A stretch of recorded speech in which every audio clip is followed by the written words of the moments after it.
sənətkarımızla qarşılaşdırdığınız üçün, görüşdürdüğünüz üçün sizə dərin təşəkkürümü bildirirəm.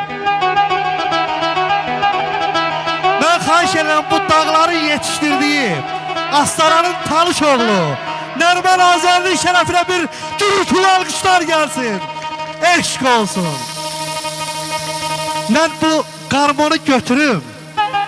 Bir açılış ifası deyirlər da buna. Allah dəyərli sənətkarlarımızın hər birisinə rəhmət eləsin.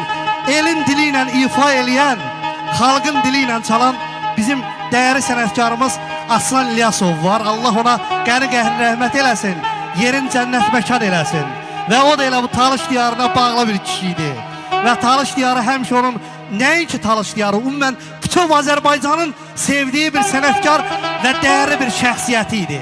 Yaxşı sənətkar olmaq hasat məsələdir, amma şəxsiyyətinlə də sənətin eyni vəhdətdə birləşməyi hər adama qismət olmur. Aslan müəllim elə bir sənətkarlardan idi. Onun bir gözəl rəqsi var, bir seygahsız, amma gələrsən Astarıya seygah çalmayasan. Muğamların ən yaralısı seygahdır. Mən bir seygah çalım, bir yanıqlı seygah. Arxasınca həyati rəqsini çalım, məclisdəkilərimiz də feyziyab olsunlar.